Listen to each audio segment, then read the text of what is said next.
ناوی خوای بەخشندەی میهرەبان بینەرانی بەڕێزی کەناڵی ئاسمانی پەیام ئەم کاتەوە هەموو کاتێکتان باش خۆشحاڵین لە ئەڵقەیەکی نوێی بەرنامەی باس و خواز بە دیداری ئێوەی بەڕێز و خۆشەویست دەگەینەوە. پێگەی زانایان لە بزافی ئیسلامیدا تەوەری ئەمڕۆی بەرنامەی باس و خواز دەبێت. گەر بە چاوێکی وردەوە سەرنج لە مێژووی دوور و نزیکی جوڵانەوە یەک لە دوایەکەکانی کورد بدەین دەبینین پێشڕە و پێشەنگی هەموو جوڵانەوەکان چینێکی زیندوی کۆمەڵگە بوون کە پێیان دەگوترێت زانای ئاینی یامەلە. باشترین نمونەش قازی محەممەدی پێشەوە و شەخ سەعیدی پیرانی لە سێدارە دراوە. جوڵانەوە ئیسلامیەکانی تریش هەر لە ڕێگەی ئەم زانا و مامۆستایانەوە هێنراوەتە کوردستان. لە دوای نسکە و نەمانی شۆڕشی کوردیش لە ساڵی هەفتاکان کۆمەڵێک زانای پایە بەرز و عەمامە خاوێن سەر لە نوێبوونەوە پێشڕە و پێشەنگی خەڵک بۆ ئەوەی بەرخۆدان و شۆڕش دژی ڕژێمی بەعسی ئەفلەقی نەوەستێ و بەردەوام بێ و دوو جوڵانەوەی چەکداری ئیسلامیش لە سەرەتا و کۆتایی هەشتاکانی سەدەی ڕابردوو لە ئەنجامی شەونخوونی و ماندووبوونی ئەم چینە زیندووە هاتە بەرهەم. لەم ئەڵقەیی بەرنامەی باس و خوازدا باز لە ڕۆڵ و کاریگەری و پێگەی زانایانی ئیسلامی کورد دەکەین لە هێنانەکایەی سیستەمی حکومڕانی کورد و ڕوبەڕووبوونەوەی ڕژێمە دەستدرێژی کارەکان و تیشکێک دەخەینە سەر ژیان و ڕۆڵی یەکێک لەو زانا و عەمامە بەسەرانەی بە درێژایی نیو سەدا بوویە پێشەنگ و سەرکردەیەکی دیاری بزافی ئیسلامی ئەویش جەنابی مامۆستا مەلا محەممەدی ڕازی ڕەحمەتیە. زانای پێشەنگ و پێشڕە و کێیە و بە کێ دەگوترێ زانە؟ پێگە و ڕۆڵی زانایان لە جوڵانەوەکانی کووردا چییە؟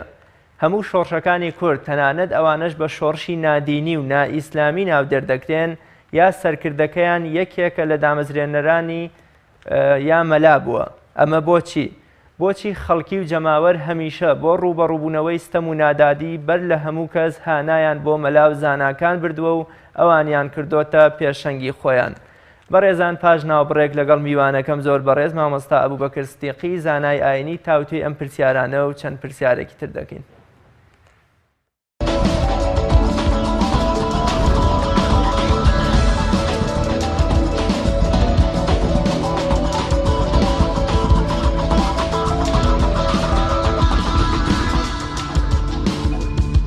بینەرانی بەڕێز دووبارە سڵاو مامۆستاگیان زۆر بەخێر بێی بۆ بەرنامی باس و خواست. خۆشی دابنیشە ئەڵڵا خێرمان هێنابێت سەرچاوان. سەرەتا پێمان خۆشە بپرسین زانای پێشەنگ و پێشڕەوی خەڵک کێیە؟ ئەو زانایی کە دەبێتە پێشڕەوی خەڵک و ئیسلامی پیرۆز چۆن باسی ئەم زانایەمان بۆ دەکا؟ بسم الله الرحمن الرحيم الحمد لله صلى الله وسلم على محمد وعلى آله وأصحابه ومن والاه ربنا آتنا في الدنيا حسنة وفي الآخرة حسنة وقنا عذاب النار. لەوە دەکەین کە خۆی پەروەردگار پەرە بدا بە دین و ژینمان و زیاتر پیرۆزتر بێ ئینشاءالله ڕۆژ بە ڕۆژ و سپاس ئێوەی بەرەزیش دەکەین لەسەر پێشکەشکردنی ئەم بەرنامانە و دەرخستنی کۆمەڵێک شتی ڕاستەقینە و حەقائیق کە بۆی کە بینەرانی بەڕێز ئینشاءالله بەهرەمەند و سودمەند بن تێیدا. دیارە مەسەلەی زانایان یعنی پلەپایە و پیرۆزی زانایان لە ئیسلامدا زۆر پلەپایەکی بەرز و بەڕێز و گەورەیان هەیە. ئەوە هەممان دەزانین کە قورئانی پیرۆز چۆن باسی زانایان دەکات کە یەکێک لەو ئاەتە پیرۆزانە کە لە سوورەتی ئالی عیمران کە خوای پەروەردگار سوبحانەهو وتەعالا باسی خۆی دەکات شهد الله أنه لا إله إلا هو پاشان باسی فریشتەکانی دەکات والمەلائیکەت و فریشتەکانی خوای پەروەردگار و پاشان باسی زانایان دەکات. یعنی خوای پەروەردگار سوبحانەهو وتەعالا زانایانی خستۆتە پلەی سێیەمەوە. یەکەم بۆ خۆی کە شاهید و گەواهی حەقدا خوای پەروەردگار لەسەر ئەمەکەوە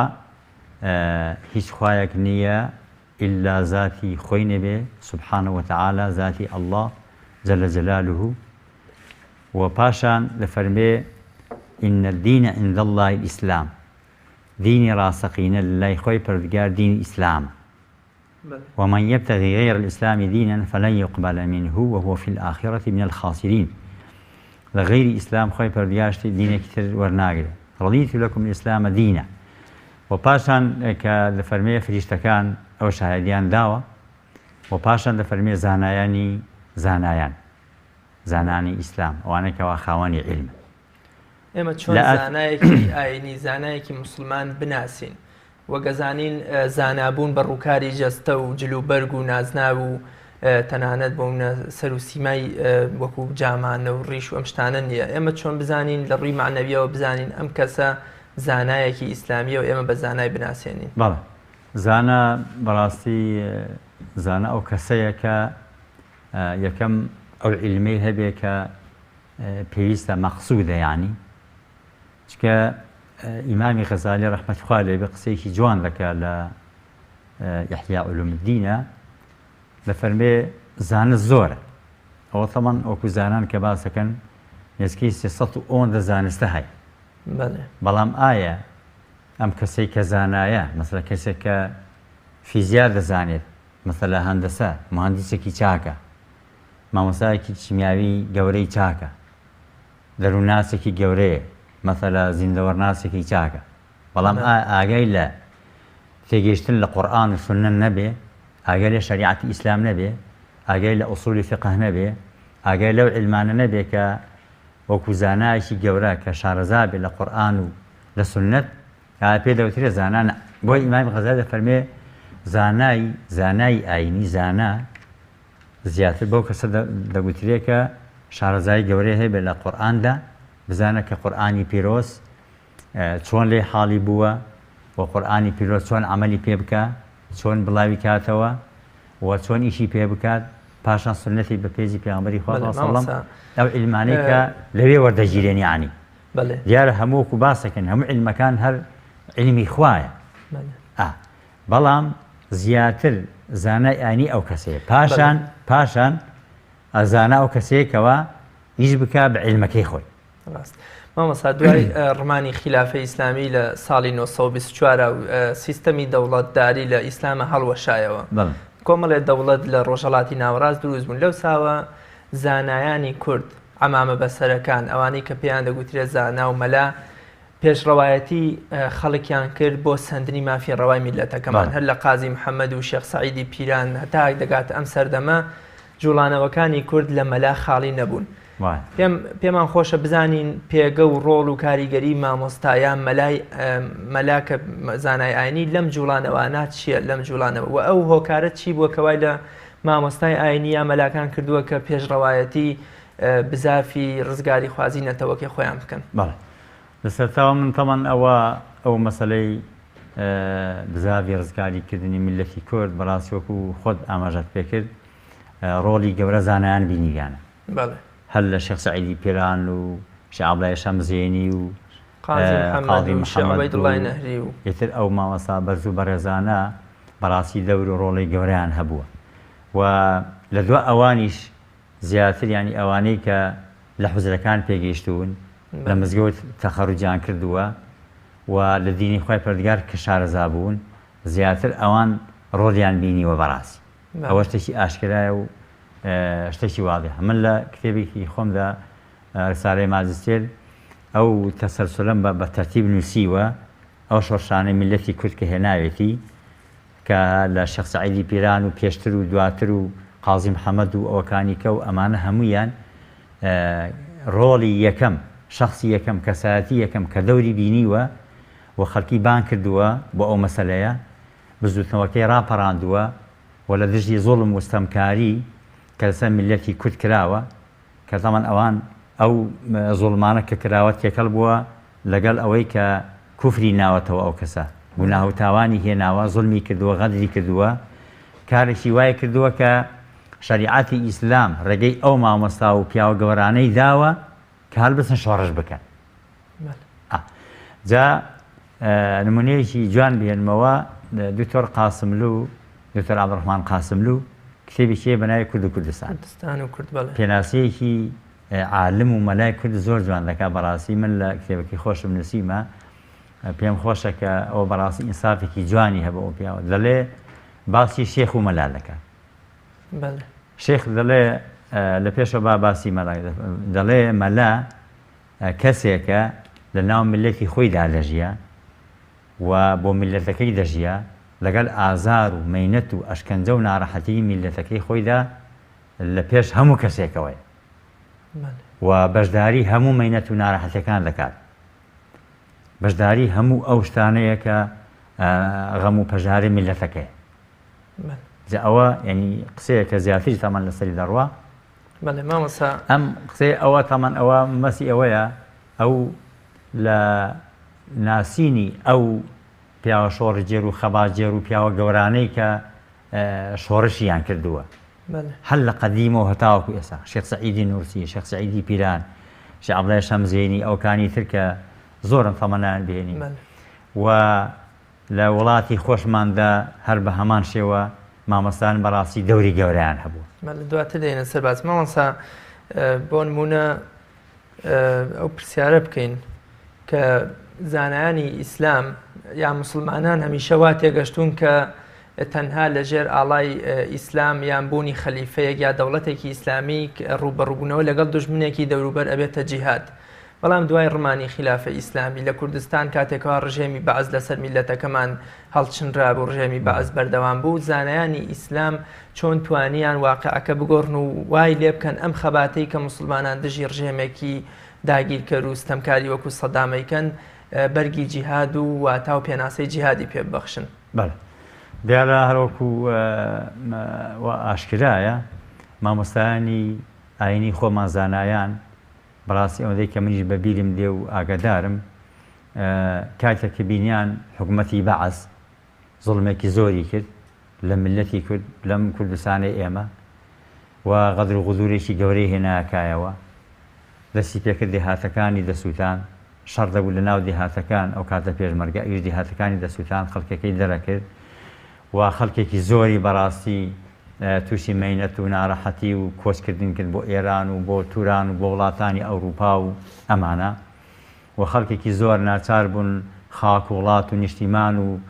کشت و کاڵ و زەویزاری خوان بەجێ بهێلن من لە بیرمە لە ساڵ لە هەشتاوە کە دەستی پێکرد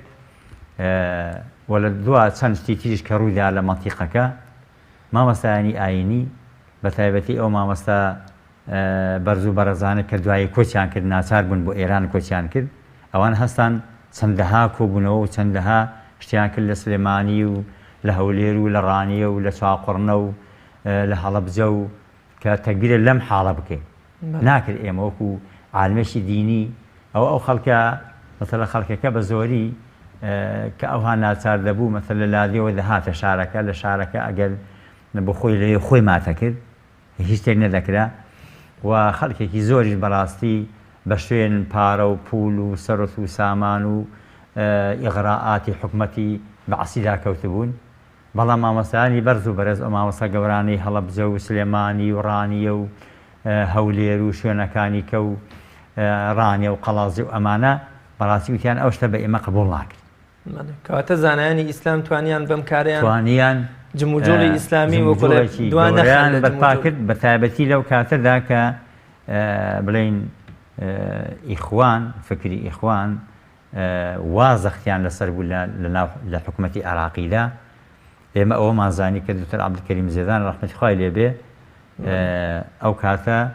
ڕابەری گشتی مرشدی عامی ئیخوان بوو لە عێراقدا لەبەر ئەوە کە ئەوەندە یعنی ناسار کرا بوو ئەوەندە زۆر مسلمیان لەسەر بوو فەقیرە ناسار گوتبیان دەبێت ئەو تەنزیمە ڕاوەستی ڕایانگرتە بوو وەستان بوویە بەڵام لێرە لە کوردستانی ئێمەوە ئەو مامۆستا بەرەزانە مامۆستانی هەڵەبجە مامۆستا مەلا عوسمان مامۆستا مەلا عەلی ڕەحمەتی خوایان لێبێ مامۆستا شێخ عەبدولەتیف مامۆستا محەممەدی بەرزنجی کە لە پێش ئەوانەوە مامۆستا محەممەد بەهائەدینی مامۆستا شێخ سەدیق مامۆستایانی دیکە مامۆستا عەلی باپیر مامۆستا نەوڕەسی مامۆستا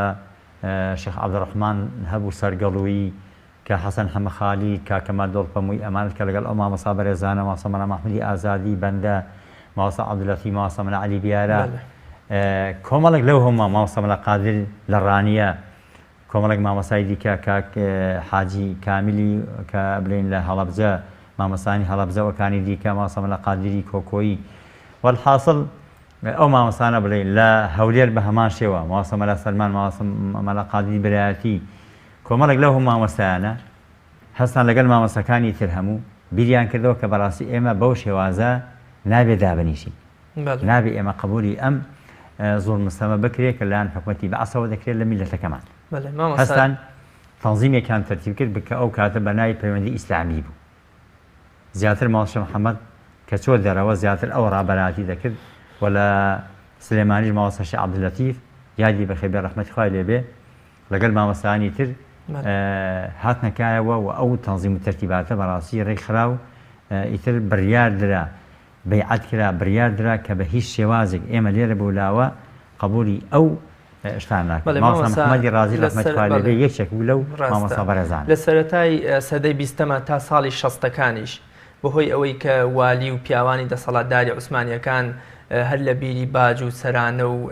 کەیف و سەفای خۆیان بوون هیچ جوڵانەوەیەکی ئیسلامی لە کوردستان بوونی نەبوو. بە جۆرێک یەکێک لە نووسەرەکان دەڵێ ساڵی هەفتاکان لە زانکۆی سلێمانی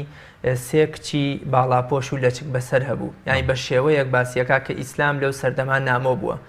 ڕۆڵ و پێگەی زانایانی ئیسلام لە هۆشیارکردنەوەی خەڵک و هێنانەکایی ئەم بزافە ئیسلامیا چی بوو؟ ئەم نامۆییان لەسەر ئیسلام نێشت و خەڵک ڕویان کردەوە سونەتەکانی پێغەمبەری خوا و بۆ نمونە حیجاب و ڕیش و ئەم شتانە زیندوو بوونەوە و لە نامۆیی و غەریبی دەرچوون. ئەوە کاریاز بەسان شل ئەو شتە کرا بەسان شل بەڕاستی ئەم بزافی ئیسلامی ئەم سەحوە ئیسلامیە و الحەمدلله خەڵکەکەش بەڕاستی کە وەریان گرت و بە ئاگا هاتنەوە بەهۆی چەند شتێک بوو. یەکێ لەوانە وتاری مامۆستا بەرزەکان کە لەسەر مینبەرەکانەوە بە ئاشکرا هەندێکیان نەترسانە زۆر قسەیان دەکرد لە دژی زوڵمەکانی حکومەتی بەعس و ئەو هەموو گوناه و تاوانێکەوە دەکرا لەو کاتانەدا زۆر بە ڕاشکاوی باسییان کرد. ئەوە یەک. پاشان کۆمەڵک لەو مامۆستا نووسارە بەڕێزانە وەکو مامۆستا محەممەدی شارەزووری، مامۆستا ئەحمەد کاکە مەحموود، مامۆستا عەلی باپیر و کۆمەڵک لە مامۆستاکانی دیکە ئەو نووسینانەی کە بەڵاویان کردەوە. بەڕاستی ئەوە تەئسیرێکی زۆر گەورەی کاریگەری هەبوو بۆ بە هوشیاری و ئاگادارکردنەوەی خەڵک. و مامۆستاکانی دیکەش یعنی لە هەموو شوێنەکان ڕۆڵێکی گەورەیان هەبوو بە ئاگاهاتنەوە و بە بڵاوکردنەوەی پیرۆزیەکانی ئیسلام بۆ خەڵک. بە تایبەتی ئەم بزوتنەوەی بڵێن پەیوەندی ئیسلامی بزوتنەوەی ئیسلامی و ئیخوان ئەم حرەکاتانەش کە هاتنەکایەوە وردە خەڵکەکە زانی کە ئیتر ئەوەش مامۆستا و پیاوانی ئیماندار و مسلمانیش بەڕاستی توانا و دەسەڵاتی ئەوان هەیە کەوا شۆڕش بکەن خەبات بکەن و ئیسلام بەڵاو بکەنەوە بە ڕاشکاوی وە لە کەناڵەکانەوە ئەو ئیزاع و شتانێکەوە هەشیان بوو و ئەو وتارانەی کەوا زیاتر بڵاو دەبووە چکە بڵێن ئەو مامۆستا بەرەزانە ئەو کاتانە کە لە ئێران بووین بەڕاستی ڕۆڵێکی گەورەیان هەبوو لە بڵاوکردنەوەی ئەو شتانە بۆ ناو عێراق بەهۆی تەنزیمەکان بەهۆی خەڵکێکی زۆرە کە دەهاتن ناو کوردستانی عێراقەوە. ئەزار رادیۆشمان هەبوو، زارتی ترمان هەبوو، مەسەڵەن ئەنواعی تەنزیمات و تەرتیبات هەبوو. پاشان کە هاتیشنەوە کوردستان ئێتر ئەوە بوو ئەو هەموو کەناڵ و ئەو هەموو بارەگا و ئەو هەموو بانگەواز و داوە و ئەمە بە حەقەت ئەوێ دەورێکی گەورەی هەبوو. دانانی ئەو هەموو مەداریسانەش ئەوەش کارێکی تری هەبوو و کەناڵەکان بە هەمان شێوە و بەڕاشکاوی الحەمدلله وردەوەدە خەڵکەکە زیاتر و زیاتر هاتن ئاشنا بوون کە پێشتر ئەو شتانە نەبوو وردەوەدە ئاشنای ئەم مەسائلانە بوون وەکو دەرە لە خەی غەفڵەت بە ئاگا هاتنەوە. مامۆستا زۆر لە شۆڕشەکانی کورد تەنانەت ئەو شۆڕشانشی کە بە شۆڕشی نادینی و نائیسلامی ناوە برن هەمیشە دەبینی یا دامەزرێنەرەکەیان یا یەکێک لە دامەزرێنەران یا یەکێک لە دەستەی باڵای ئەم حیزب و شۆڕشە کەسایەتیەکی ئاینی تایە، مێزەرێکی بەسەرەوەی یام ئەمامەیە یام پێی دەگوترێ مەلا. ئەمە بۆچی وایە؟ ئایا پێت وایە خەڵک و جەماوەر دەرکیان بەوە کردووە کە مەلا چینێکی زیندوینە و کۆمەڵگەیە و خەڵکیش لەوان کۆ بنێتەوە یام هۆکارەکەی چییە کە ئەم شۆڕشانە هەمیشە کەسایەتیەک بە ناوی زانا بێ یان مەلا بێ یام هەر شتێک لە خۆیانیان کۆ کردوتەوە؟ ئەمە دیارە کاکریاس بەهۆی ئەمەی کە بڵێن ئەگەر پێشتر بڕۆین خوێندەواری کەم بووە. ئەم ثەقافە و ڕۆشنبیر گشتانە بە زۆری نەبووە. زیاتر خەڵک ینی ئەوەی کە خوێندنەوە لە حوزرەکان هەتاوەکو ئەو کاتە کە حکوومەتی ئینگلیز هاتوۆتە ئەم وڵاتانە قوتابخانەی داناوە خوێندنی لە مزگەوتەکان لابردوو. ئەگەن هەتا ئەو کاتە خوێندن و خوێندەواری و مەرکەزی ڕۆشنبیری و ثەقافە و تێگەیشتن و پێگەیشتن لەچوە لە مزگەوتەکانەوە خەڵک وەریگرتووە. ئایا بەهۆی دەرس خوێندنەوە بێ، بەهۆی بڵاوکردنەوەی عیلم بێ، بەهۆی وتار و شتەکان بێ مامەسانی بەرز و بەرز دەوریان هەبووە و وەکو گوتم ئەو دکتۆرە بەرەزە کە ئاماژەی پێکردووە مەلا بەڕاستی ڕۆڵی یەکەمی هەبوو لە ناو کۆمەلگادا یەکەم کەسێکە لە ناو کۆمەلگادا کە کەسێکی زیندوو زیرەک و بلیمەت و ئیشکەر و کاری کردووە و شتی کردووە شتە کۆمەڵاتیەکان مەسەلا بڵێن شتەکانی دیکە دەرسی گوتوێتەوە خەڵکی پێگەیاندووە ئەدی ئەو هەموو مەلا و عولەما و کەڵەزانە و پیاوە گەورانە کە پێگەیشتوون لە چۆ پێگەیشتوون لە حوزرەکان پێگەیشتوون پیاوەکو مامۆستای مەدرسەکانی مثل دیارە مەدرسەی کۆیە مەدرسەی قەڵازیە ڕانیە هەولێر سلێمانی قەرەداغ کەرکووک ئەو مەدرسە گەورانە کە هەبووە هەمووی ئەو کاتانە وەکو زانکۆیەکی ئێستا وا بوو وەکو زانکۆیەک وا بوو کە ئەو مەخەڵکەی پێگەیاندووە تۆ تەمەشای بزانە لە مەسەلە بیارە چەند تەڵەبەوەی تێدا بوو مەدرسەی دیارە لە کۆیە بە هەمان شێوە لە سلێمانی ئەو هەموو مزگەوتانە لە سلێمانی بە سەدان تەلەبە و فەقێ و پیاوی گەورە گەورەی تێدا هەڵکەوتووە پیاوەکو مامۆستای گەورەی کۆیە پیاوەکو مامۆستاکانی هەڵەبجە پیاوەکو مامۆستانی ڕانی مامۆستا مەلا ئەبوبەکر هەبوو لە ڕانی مەلای گەورە پیاوانی مەسەلەوەکو مەلای خەتێ شێخ سەعید نەورەسی ئەو هەموو کەڵە پیاوە قازی محەممەد ئەمانە هەموو بەڕاستی کاک ئەحمەدی موتیزادە مامۆستا ناسیری سوبحانی و هەموو زانا گەورانە بەڕاستی لە حوزرە و لە مرکزی ناو مزگەوت تا پێگەیشتووە مامۆستا مەلا یامزانای ئاینی ژەر وەکو خەڵکی ئاسایی تاکێکە لە نێو کۆمەڵگەدا بەڵام بۆچی هەمیشە لە ڕوبەڕووبوونەوەی ستەم و نادادی یا لە شۆڕش و جوڵانەوەکانە خەڵکی هانا بۆ مەلاکان بۆ مامۆستانی ئاینی ئەبەن بۆ ئەوەی پێشڕە و پێشەنگیان بن بۆ ڕوبەڕووبوونەوەی ئەم ستەم و نادادیە بەڵێ پیامبەر دەفەرمێ العولەما و قادە دەفەرمێ زاناکان سەرکردن جا بەڕاستی من ناڵم هەموو زانایان بەڵام ئەو زانانەی کە لە هەموو ناوچەکانە بە تایبەتی لە کوردستانی ئێمەدا ڕۆڵێکی گەوریان هەبووە و ئیسپاتی سەرکردایەتی خۆیان کردووە بە عیلمێکی زۆرەوە بە عەمەلێکی زۆرەوە بە دەستڕەنجینیەوە و بە لێهاتووی خۆیانەوە بە نووسین و تەئلیفات و حوزرە و تەدریس و بانگەواز و هەتا زۆریان شەهید بوون لەو پێناوەدا ئێمە بە سەدان مەلامان هەیە کە شەهید بووە بەدەستی حکومەتی بەعەث بەدەستی خەڵکەکانی تر بەدەست لە شوێنەکانی کە حکومەتی تورکیا مەسەلا بڵێن ڕەزاشا و حەمەرەزای کوڕی ئەم هەموو عالم و عولەما و کەسانیان شەهید کردووە کە لە حوزرەکانە پێگەیشتوون ئەمە بەڕاستی ئەمە وای کردووە لە قەدیمەوە کە خەڵک بە شوێن عولەما بکەوێ بەڕاستی عولەما پێشەنگە عولەما پێشڕەوە عولەما کەسێکە بە حەقەت چونکە لە خزمەت قورئانی پیرۆزدا بووە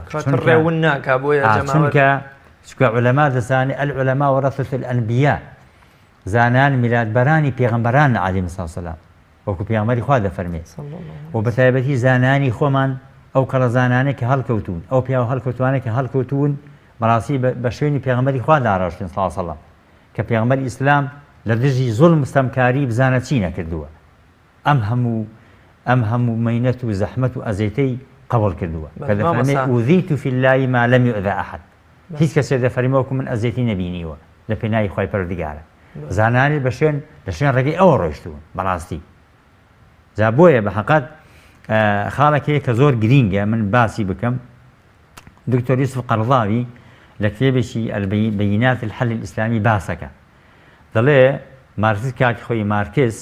کە تەمان فکرێکی چەپی هەبوو ئەو ئەفکار و شتانێک کە دژی ئیسلام دژی ئاین هێناوێتی ئەڵێ پرسیاران لێ کردووە چەند جا پرسیاران لێ کردووە جا یوسف قەرضاوی لە کتێبەکەی لە 6 جێگادا نووسیەتی ئەم قسەی مارکس ئەڵێ پرسیارێکی وتیان ئەی مارکس تۆ بۆ ئەم شۆڕشانە دەکەی لە دژی دین دەڵێ ئەویش بە حرفی واحد گوتی کاکە من ئەم شۆڕشانە کە دەیکەم لە دژی دین مەبەستم پێ دژی ئیسلام نی من لە دژی ئیسلام نایکەم چونکە ئیسلام ئەو وا دەڵێ ئیسلام وەکو ئێمە تێکۆشەرە وەکو ئێمە ڕوبەڕووی زوڵم ستەمکاری بۆتەوە لە دژی شۆڕشەیە کە بەڕاستی ئیسلام شۆڕشێکی گەورە و فراوان و بەرپا کراوە لە دژی زوڵم ستەمکاری باسی ئەوە دەکە جا یوسف قەرضاوی یادی بەخێر بێ ئەو پیاوە بەڕێزە پرۆفیسۆر باسی ئەمە دەکات لەو کتێبەیدا جا بۆیە بەڕاستی زانایان هەل لە قەدیم زەمان هەتا ئێستا ئەوانەیە کەوا شوێن پێی پێغەمبەری خوا کەوتنە سەڵم لەسەر ڕێبازی ئیسلام دەڕۆن بە ئیسلام ئیشان کردووە هەمیشە و بەردەوام چ لەو وڵاتانێک کە عەرەب نشینە ئەوانەی کەوا تورکی لێ بووە وڵاتی فارس شوێنەکانی تر بەڕاستی لە دژی زۆڵم مستەمکاری وەستاون و لە کوردستانی خۆشماندا ئەوە ئیتر هەر باز ناکرێ ئەم هەموو خەبات و زەحمەت و ماندووبوونە کە لە دژی ئەم هەموو ڕژەمانی کە هاتوون دوا بە دوای یەک جەنگیون خەباتیان کردو زەحمەتیان کێشاوە ڕوبڕووبوونی ئەو زاڵ مستەمکارە وەستاون. بەڵێ لە کۆتایی لە سەرەتای هەشتاکان و کۆتایی هەشتاکانە دوو جوڵانەوەی ئیسلامی چەکدار دێتە کایەوە ئەویش بانگەشەوە دەکرێت کە بۆ دژایەتیکردنی سەدام و ستەمەکانیەتی ئەم جوڵانەوانەش هەر کۆمەڵێک زانا و ئەمامە بەسەری بەڕێز و ڕابرد و پاک پێشڕەوایەتی خەڵکەکەن. هۆکار چی بوو کە زانانی ئیسلام لەو کاتا بیریان لەم جوڵانەوانە کردەوە لە کاتێکا بەونە ستەمەکانی بەعز پێشتریش هەبوون یا ئەوان ویستیان بە قۆناغی مەکا تێپەڕ ببن و اینجا بگەنە قۆناغی چەکداری و چەگەڵگرتن؟ ئەوەی کە من وەکو دەڵێ بۆ چوونی خۆم ئەوەندەی کە لەناو واقعەکەشدا بووم فەقەیەک بووم لە سلێمانی خوێندومە پاشانیش کە بووم بە مەلا بە هەمان شێوە ئەوەندەی کە من ئاگادارم مامۆستانی بەڕێزی ئێمە بەڕاستی گوتیان هیچ کە ناتوانن قبولی ئەو هەموو زوڵم مستەمەی حکومەتی بەعز بکەین دەستیان کرد بە تەنزیمات و تەرتیباتی خەڵکیان ئاگادار کردەوە کە دەبێت ئێمە ئەو شۆڕشانێک کە ئێستا دەکرێن بە ناوی مەسە بڵێن هەندێک ئەفکاری تر و هەندێک بۆچوون و ئەمانە چونکە بەڕاستی ئەوەش ناتوانین بیشارینەوە کە هەندێک کەس لە ناو ئەو شۆڕشانەی کە لە چەکداریەکان کە هەبوون ئیدعای شتێکی تریان دەکرد ئەوە مەسەبرێن کە بەڵام شۆڕشێکی ڕاستەقینەوە بە ناوی ئیسلام و تۆ بڵێ من قورئان دەستورمە و بە شەریعەتی ئیسلامە ئیشەکەم و بزوتنەوەکەم بە شێوازێکی ئیسلامیانە بێ تەنیا ئەو مامۆستانە بەڕاستی بیریانێ کردبووە ئەو مامۆستا بەرز و بەرزانەی خۆمان کە باسم کردن. ئەوە لایەکی تریشەوە حکومەتی بەعز بەڕاستی ئەوەندەی زوڵم مستەم کرد لە ملەتی کورد لە دیهاتەکان لە ئەم هەموو شتانەی کە ملەتی کورد هەیبوو دیهاتی ڕووخان زۆر مستەمی کرد کشت و کاڵەکان بەڕاستی بە فێڕۆی دان خەرچی ڕاگواست ئەنفالی کرد ئەم هەموو شتە خراپانەی کە کردی ناچار و بێچار زیاتر ئەم مامۆستا بەرێزانە و پاشان هەندێک لەو مامۆستانە جیران حکومەتی بەعز گرتنی هەندێکیانی منفی کردبوو هەندێکیانی ئەزیێت کردبوو هەندێکیان هەڕەشان لەسەر بوو. ئەو کاتە کە ئێمە لە سلێمانی بووین هێزکەی 25 مامۆستا لەم شاری سلێمانیە و لە قەزا و ناحیەکان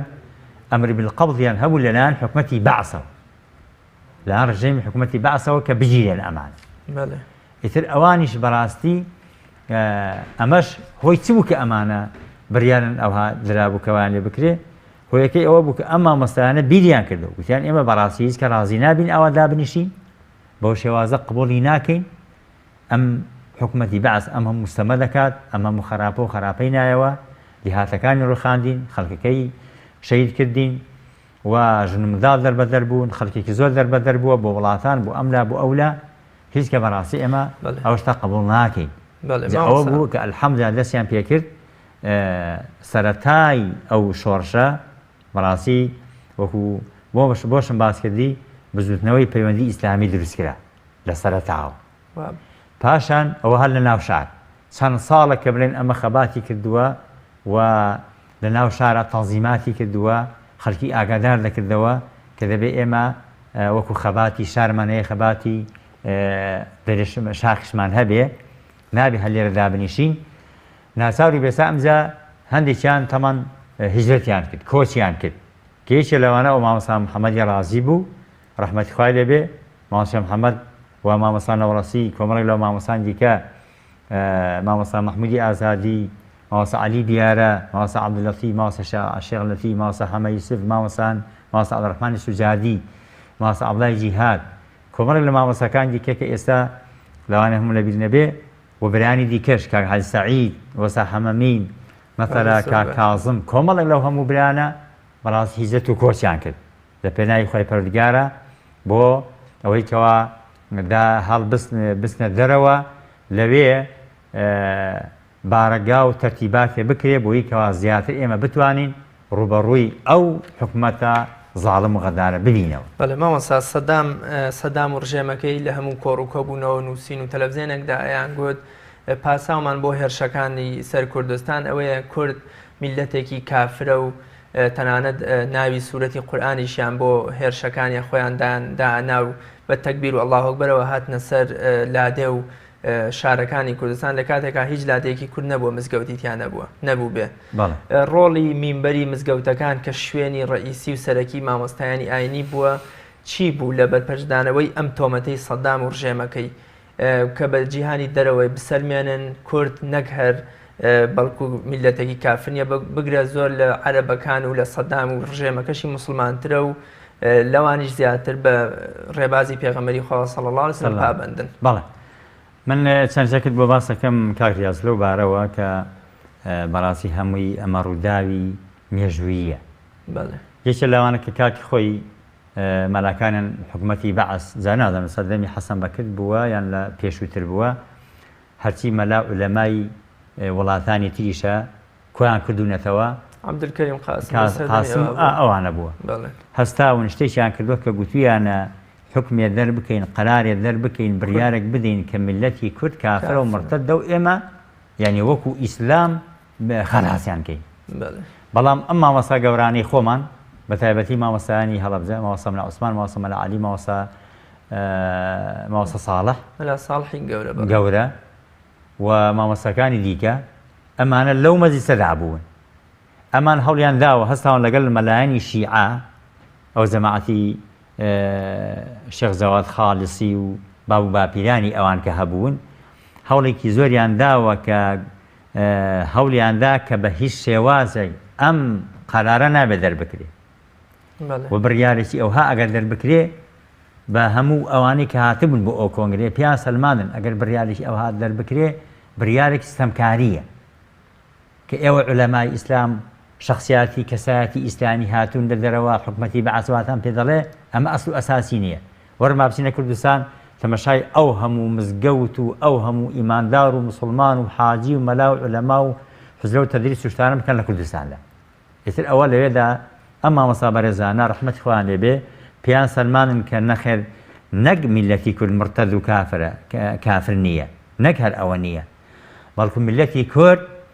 لە زۆربەی دیهات و شوێنەکانی عەرەبەکانیش مزگەوتی زیاتری هەیە تەدریسی چاتری هەیە و حوجراتی باشتری هەیە بەردەنوێژی لێیە و نوێژ و عیبادەتی چاکیان هەیە. ئەمە یەکێ لەوانە. دووهەم من چەند جارێکە بیستومە گوایە جێشێک هاتۆتە سلێمانی کە هێناویانە نازم لە میسرەوە هاتۆ لە چێوە هاتووە گوتیانە میلەتی کورد هەموو کافر کە دێتە سلێمانی مزگەوتی گەورە سێرەکە ڕۆژی جمعەیەوە مکەبەرەوە بانگەدا و حال وتی ئەمە چییە ئەمە تێم با بە ئەو بانگە بۆ وتی مزگەوتیشیان هەیە تێ بەڵێ ئێتر کە ئەم پرسیاران دەکات چۆنیانە میلەت ئێمە وایان پێگوتون کە میلەتی کورد کافر بێ مزگەوتی نی شتێکی نی لەوێ ڕێک ئەم پیاوە بۆی دەردەکەوێت کە ئەو قسەی درۆ دەرەسێ. خاڵێکی تر من کە بۆت باسکەم کاریاز ئەو ئێمە لەگەڵ جەنای مامۆستا عەلی باپیر و مامۆستا مەحموودی ئازادی سەفەرێکمان کرد لە پاکستانەوە چوون بۆ میوانی ڕابیطەی عالەمی ئیسلامی بووین لە سعودیە. ئەلبەتە زۆر کۆڕ و زۆر ینی خەڵکێکی زۆرمان بینی لەو هەموو دکتۆر و پیاوە گەورانەی سعودیە باسی حاڵی میلەتی کوردمان بۆ کردن ئەمە ساڵی 92 کەی ساڵی 91. دواتر ئێمە لە ڕیاض داوەت کراین چێ داوەتی کردین کۆمەڵک ضابط و ئەفسەری وەزارەتی دیفاعی سعودی داوەتیان کردین داوەتێکی گەورە بوو خەڵکێکی زۆر دکتۆر و سەفیرەکانی وڵاتانی عەرەبی وڵاتەکانی تر و ئەم هەموو زوباتی وەزارەتی دیفاع و شوێنەکانی کە هەموو هاتبوون لەوێدا تەمەن داوان کرد کە ئێمە دەربارەی میلەتی کورد و ئیسلامەتی و ئەم شۆڕش و خەباتەیە کە ئێستا دێکا حەرەکەی ئیسلامی بزوتنەوەی ئیسلامی ئەو کاتێکە ئێمە دەمان کرد ئەمە ڕۆڵیان چییە و ئیشەکەتان چییە ناندەزانی وتیانی ئەمە شتێکی کەم لەبێ لێی نازانین. هەستا مامۆستا عەلی باپیر وتاریش خوێندەوە نزیکەی سەعات و نیوێک بوو باسی ئەمەی کرد کە میلەتی کورد بەڕاستی میلەتێکی مسڵمانە کۆمەڵە بەڵگەی بۆ هێنانەوە مزگەوتەکان حوزرەکان ئەو هم عولەمای کە لێمان هەڵکەوتووە و پاش ئەمە حرەکەی ئیسلامی کە ئەم حرەکەی ئیسلامی لە دژی حکومەتی بەعەز مستەمی حکومەتی بەعەسیش ئەمە بوو لەسەر کوردستانی ئێمە ئەنفالی پێکردین دێهاتەکانی ڕووخان مزگەوتەکانی تێکدا قورئانەکانی سووتان و خەڵکێکی زۆری لە شەهید کردین والحاصل ئەم شتانە هەموو باس کرد و پاشان باسی ڕۆڵی عولەمای کرد ڕۆڵی ئەم حرەکەی ئیسلامیە کە ئیشەکانی چییە چی بڵاو دەکاتەوە چی کردووە لە کوردستاندا ئەمانە هەموو باس کرد کە لێ بووینەوە یەکێک بە ناوی هەر هەمیە ئێستا ناوەکەم لەبیر نییە گوتی هەستا گوتی ئەی شەباب گەنجەکان ئێمە کاتە گەنج بووین گوتی یاخوا بەخێر من بۆ ئەم وڵاتی ئێمە بەڕاستی ئێمە وا حالی کرابووین بەهۆی چەند شتێکەوە یەکێک لەوانە کە دەڵێ گۆڤارێک بە ناوی شەرارەوە کە دەرچووە لە کوردستان من پێشم ناخۆشە کە ئێستا ئەوە باسیەکەم دەڵێ ئەو شەرارەیە کە بە ناوی مارکسیت و کۆمەڵی ئەو کاتەکە بڵاو کراوەتەوە حکومەتی بەعەز هەستاوە ئیسفادەیەکی کردووە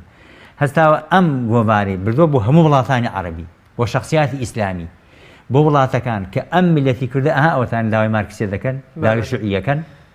ئەوەیە کە ئێمە لیانە لێ ئەوان ئەو پیاوە بەڕاشکاوی گوتی ئێمە بەڕاستی زۆر مەمنونی ئێوەین زۆر سپاسان دەکەین کە هاتە ئەم وڵاتە ئێمە بۆ ئەم خەڵکەتان ڕوون کردەوە کە میلەتی کورد نەک کافر نییە نەک شوعی نییە هەرم زۆر مسلمان و ئیماندار و ئۆتانێ حرەکەی ئیسلامی جیهادی کۆتایی هەشتاکانە بزوتنەوەی ئیسلامی لەسەر دەستی کۆمەڵێ زانا و عەمامە پاکی کورد کۆمەڵێ زانای کورد دروست دەبێت چەکی جیهادەکە شانیان بۆ ڕوبەڕووبوونەوەی ستەمەکانی ڕژێمی باس دواتر کۆچ بە جەماوەریش هەڵەبجە و شارەزور و سلێمانی و هەورامان دەکرێت بۆ سنووری ئەودی و خەڵک بەبێ هیچ پێشینەیەک ئامادەیە واز لە هەموو سەروەت و سامان و ماڵێکی خۆی ئەنێ و شوێنی زانایانی بەڕێزەکەوێت ئەم متمانەی نێوان جەماوەر و زانایانی ئیسلامی کورد لە چیەوە سەرچاوی گرتووە کە جەماوەر بە هەموو شێوەیەک ئامادەیە وەکۆڵێ خۆی تەسلیمی ئەم زانا بەڕێزانە بکات و شوێنیان بکەوێ و دڵنیاشە کە بەرەو ڕێگەیەکی خراپ و هەڵدێری نابە یەکەمەوە کە میلەتەکەمان میلەتێکی ئیماندارە میلەتێکی مسلمانە هەتا ئەگەر مەسەلا فەرزکەین لە هەر کاتێک لە کاتەکان ئەگەر کەسێک زۆر نوێژی نەکرد بێ زۆر مەسەلا بڵین بە پەرۆشی ئیسلامی شۆ نەبوو بێ بەڵام کە بینیەتی بەڵام بە حکمی ئیمان و ئیسلامەکەی کە هەی بووە کە ڕێزی لە قورئان گرتووە مامۆستاش خزمەتکاری قورئان بووە لە میحرابی مزگەوتدا بووە و خزمەتی دینی کردووە خزمەتی میلەتی کردووە مەسەلا وەکو باسم کرد مەلا بەڕاستی بە زۆری هەموو هەژار و دەستکرد و داما و ئەمانە بوون کاسبیشیان نەکردو لەبەر ئەوەی کە مەلاتی بکەن و میلەتەکەیان فێری زانست و زانیاری و خزمەتیان بکەن و ژنمارەکردن و مەسەلا مەسائل و ئیشەکانی تر و سڵح و سەڵاحەت و ئیتر ئەهم ئیش و ئیشە گەورەی کۆمەڵایەتیە کە کراوە هەموو مەلا کردوێتی لەبەر ئەوە بەڕاستی خەڵک متمانە و سیقەیەکی ئەوەندە گۆران بە مەلا پیا کردووە جا من سەفەرێک ئەوەت بۆ باسکەم چوینە خزمەت شێخ عوسمانی بیارە ڕەحمەتی خوای لێبێ کۆمەڵێک مەلا بوو نێسکەی 15 مەلا بوو شێخ عوسمان فەرمی مەلاینە من بەڕاستی وەکو مەلام زۆر خۆش دەوێ گوتی حاجی ئەبوبەکرێک هەبوو حاجی ئەبوبەکر هەموو جار دەیجێڕایەوە دەگوت یا شێخ من بەڕاستی مەلام ئەوەندە خۆشەوێ کە حاسی لەغڵەقیش دەبینم سپیایی پێوەیە دەڵێ گەشتکەدارە مەلام بەبیرەکرێتەوە ئەوەندە مەلا خۆشەوێ جەمە بەسی ئەوە بوو دەیفەرموو من بەڕاستی ئەوەندەم عالم و مەلا خۆشەوێ و کوتۆن ئەو حاجی ئەبوبەکر کە عاشقی مێزەری مەلا بوو منیش ئاوە بەڕاستی عاشقی مەلام و مەلام خۆشەوێ جا ئەوە مەبەستم ئەوە یەکێکە لە نقطانەوە و خاڵێکی تریش ئەو خەڵکە بە تایبەتی کاتی خۆی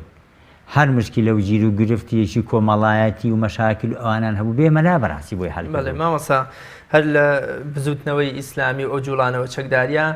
جەماوەر سەیرەکە هەر لە ڕابەرەکەیانەوە کە جەناوی مامۆستا مەلا عوسمانە تا خواردترین بەرپرس و مێزەر بەسەر ئەمانیش هاوشێوەی خەڵکاساییەکە چەک لە شانیانە ئەمانیش ڕوبەڕوو دەبنەوە لە مەیدانی جیهاددان کوڕی خۆیان بە کوش دەدەن و خۆشیان بریندارە بن و بگرانەوە لە زانە بەرپرس گەورەکانی بزوتنەوەی ئیسلامی ئەوت مامۆستا مەغدید و مامۆستا شەریف ئەمانە لە بەرپرسە باڵاکان بوون پێت وانە ئەم وەکوڵێت نەبوونی جیاوازی نێوان جەماوەر و خەڵکەکە لەگەڵ مامۆستانی ئاینی هۆکارێکی تری ئەم متمانەیە بوو بێت هەر بە تەئکید ئێمە تەمان بە ئەوەش بڵێن ئەلبەتە بزوتنەوەی پەیوەندی کە بەشی چەکداری دروست کرد ئەو کاتە کە بڵێن بزوتنەوە هات کە ئەو هەموو خەڵکو جەماوەری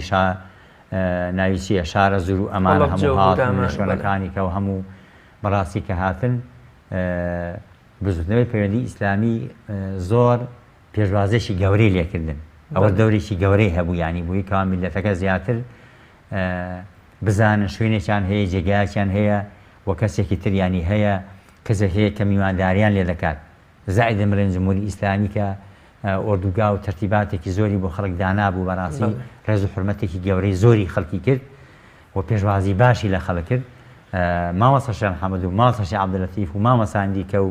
ئێمە کە تامان لەو دی و بووین بەڕاستی الحەمدوللا خزمەتێکی باشیان کرد جا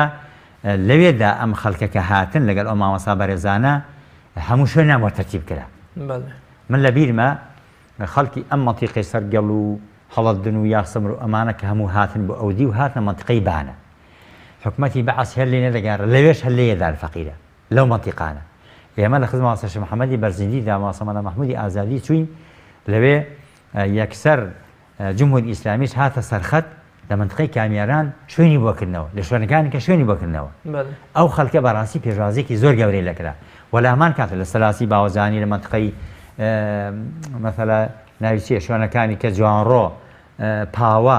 مەریوان بانە و سەردەشت پیرانشار لە هەموو لایەکەوە کە خەڵک جمی کۆچی کرد بەڕاستی ینی وەکو دەڵێ بزوتنەوە ئیسلامی و ئەو برانی پەیوەندی ئەو کاتەکە ئەوان هێشتا مامۆستا عوسمان برەناوەکەمان نەگۆڕی بوو لە پەیوەندی بۆ بزوتنەوە ئەوانە کە هاتن بەڕاستی ڕێز و حورمەتێکی زۆر گەوران لە گیرە زیاتر خەڵکەکە کە چوونە جێی خۆیان و شوێنی چاک و باش و خزمەتێکی باشیان هەبوو ئەوە تەشجیعی کردن و زیاتر متمانەی گەورەتریان پێ بۆ مامۆستا بەڕێزانە بۆیە لە خزمەتیاندا ئەم هەموو هێز و چەکدار و قووەتە پیا بوو کە بەڕاستی بزوتنەوەی ئیسلامی بوو بە ئەگەر هێزی دووەم نەبوو بێ لە کوردستانە هێزی سێم بیاعترافی هەموو خەڵک دوێنێ یەکێک لە زانا و پیاوە ناودارەکانی کورد یەکێک لەو زانانی کە لە بزافی ڕزگاری خوازی کورد و بزافی ئیسلامیان ڕۆڵی کاریگەری هەبوو جەنابی مامۆستا مەلا محەممەدی ڕازی بەر ڕەحمەتی خوا کەوت و گەڕایەوە لای خوددا جەنابتان جەنابی مامۆستا نزیکەی نیو سەدە لە خزمەتا بوو هەر لە حوجرە و پاشان دواتر لە بزوتنەوەی پەیوەندی و دواتریش لە بزوتنەوەی ئیسلامی و یەکبوون و ئێستش لە کۆمەڵی ئیسلامیدا جەنابتان چیتان هەیە لەسەر ئەو مێژوەی جەنابیان ڕابردوویەکی پاک و پڕ لە سەروەری و پڕ لە ماندووبوون و خەبات لە سێ چوار ڕەوتی ئیسلامی جیاجیادا وڵا ئەوەی کە من لە ساڵی هەشتا کە ئێمە لە شاری سلێمانی بووین من لە خزمەت مامۆستا مەلا مەحموودی ئازادی ماڵمان لە ئازادی بوو گەڕێکی ئازادی یەکەم جار بوو کە ئەم مامۆستا محەممەدی ڕازی یادی بەخێر بێ ڕەحمەتی خوا لێ بێ ئینشەڵڵا خوا لێ ڕازی بێ کە هات ئەم قەزیەی وەکو باسم کرد تەنزیمات و تەرتیباتەکە کرابوو ئەلبەتە ئەو پێشتر نەیزانی بوو ئەمە کە بۆمان باس کرد یەکسەر گوتی کاکە من بەیعەتەکەم بەڕاستی من چەند ساڵە کە مەلام و فەقێ و مەلام لە ڕۆژی ئەوە لاگەڕاوە یەکسەر بەیعەتی کرد و گوتی ئۆخەی ئیتر من ئەمە بەڕاستی ئیش لەسەر ئەمە یەکەم و تەواو ئینشەڵڵا دڵم داکەوت ئیتر لەو کاتەوە ئەم پیاوە بەڕێزە ئیسراحەتی نەما دەست کرد بە خەبات و ماندووبوون و زەحمەت کێشان لە بیرمە کە ئێمە ڕامەکرد ساڵی کۆسمان کرد ساڵی 85 15 کە ئێمە چوینە دەرەوە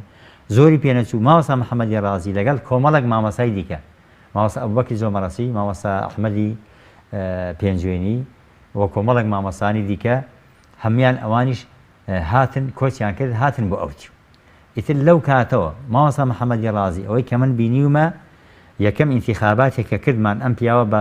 سەرکردە دەرچوو لەگەڵ ئەو سەرکردەکانی کە ئەم پیاوە بەڕێزە هەر بە